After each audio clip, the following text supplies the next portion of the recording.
Barbour's Simplified KJV, Simplified King James Version, is a modern update to the KJV. Their first Bible with this update is a single-column journaling edition in hardcover. It's available in several covers, and I am reviewing it in Wildflower Medley. So it comes in this little slip cover with all the printed information on it. That's easily to remove. So let's take a look.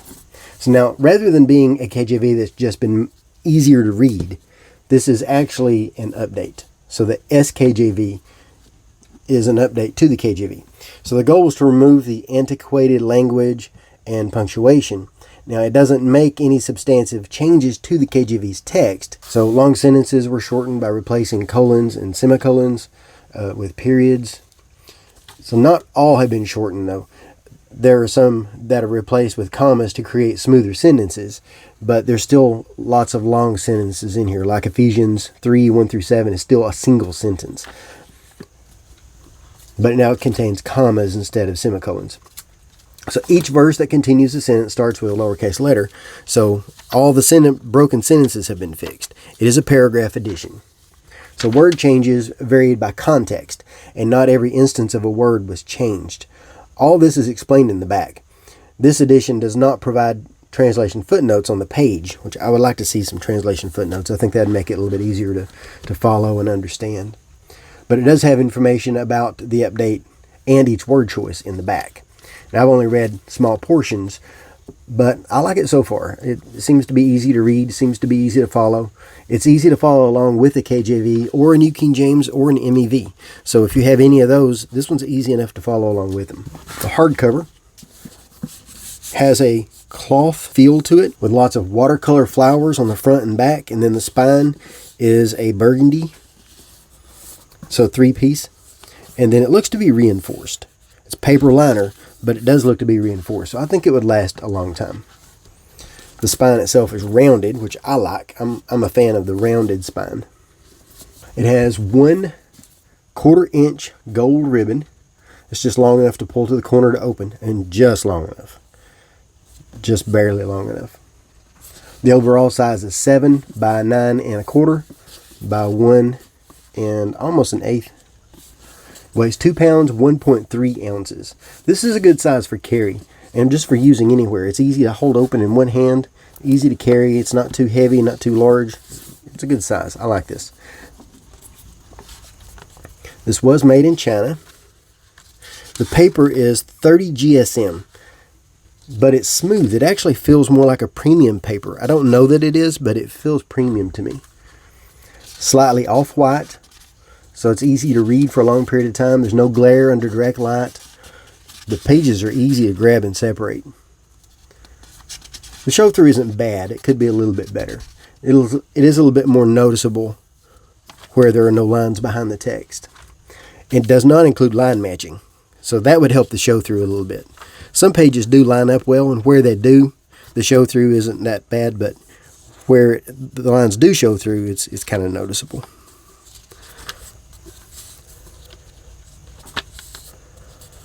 Like this one doesn't have any show-through behind the text, because that one does have line matching, but we can see here this one does not.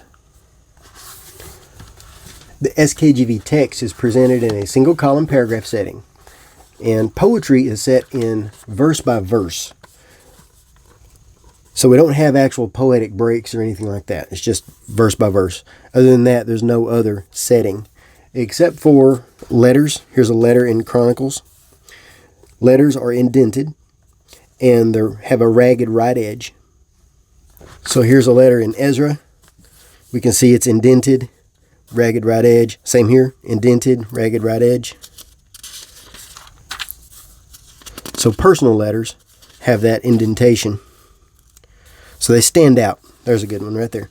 So they stand out so that you can know at a glance that's a letter, a personal letter. And then some poetry is not formatted like Job. Job is just in paragraph all the way through. So all of Job is in paragraph. which I don't know that I would argue it shouldn't be. I'm just saying that it is. And then in Isaiah, we do have the poetic setting. A lot of Jeremiah is not. Section headings are in bold, so they stand out really well. Chapter number drop caps are in bold. They stand out really well. Has an 1.5 inch margin on the outside, so that's good if you like taking notes. The 30 GSM paper is not ideal for notes, but it's worth trying. I haven't tried it. I don't want to write in it just to be writing in it. It is a red letter edition. The red does fade. It's not as dark as I'd like to see. The black letter is about a medium in darkness. The red is a little bit lighter than that, and it does vary. So we will see some variation as we go through here. A little bit more than I'd like. Some poetry in Luke.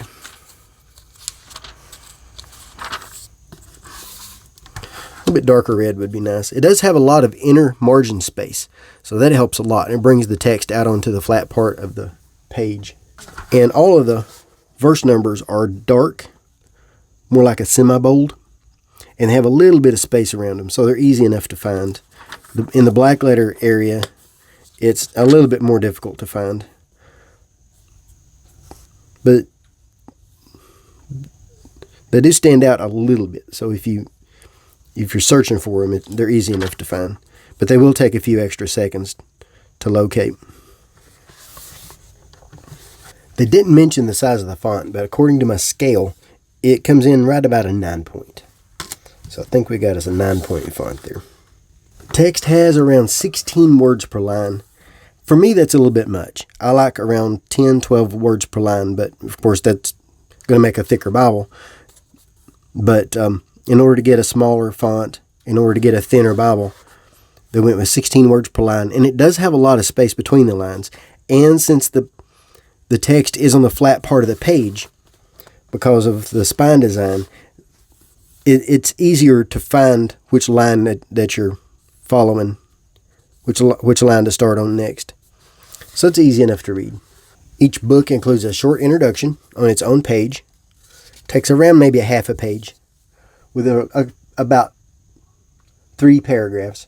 And they include an introduction to the book, information about the author, and the occasion of writing. They're really short, but they're helpful to understand the context of the book. In the back is a 19-page section that discusses the revision process. It lists the types of changes that were made, and then it also gives you examples of words that were changed and provides the words they were replaced with. So it tells you what was replaced, why it was replaced, how it was replaced. Good information. I like this. I found that very helpful. So sometimes words are different based on their context, and you can't just change this word to that word. It doesn't always work that way. So I like that they give you all of the words, either all or almost all. It also talks about the punctuation and talks about the sentence changes. So it's not just words, it's also punctuation.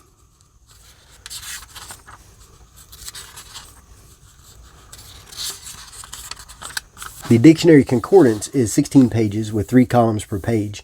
Now it covers people, places, things, a few theological words such as adoption, atonement. The theological words are defined with as little theological slant or bias as possible. They just try to stick to the facts, which I like that. I appreciate that. So it covers a lot of words. And they do include scripture references. And that way it is a combination of dictionary and concordance. That's especially helpful when you consider this doesn't have footnotes. And then it also has 8 maps, full color maps on semi-glossy paper. Now these go all the way to the edge of the page.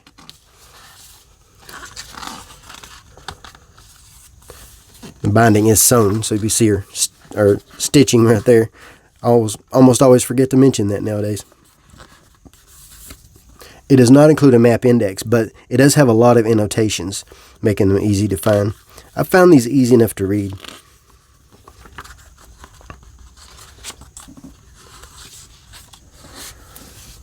So that's my quick look at the SKJV. My original thought was that this was something like the KJV ER, just made easier to read, but that's not the case. It's not the KJV made simple or simplified. It's actually an update. They're careful not to call it a translation. They're careful to call it a version. But this is it's basically an update to the KJV along the lines of the New King James, the MEV. So far, what I read of it, I like a lot. I don't have any issues with it yet. I haven't read that much of it, but no issues so far.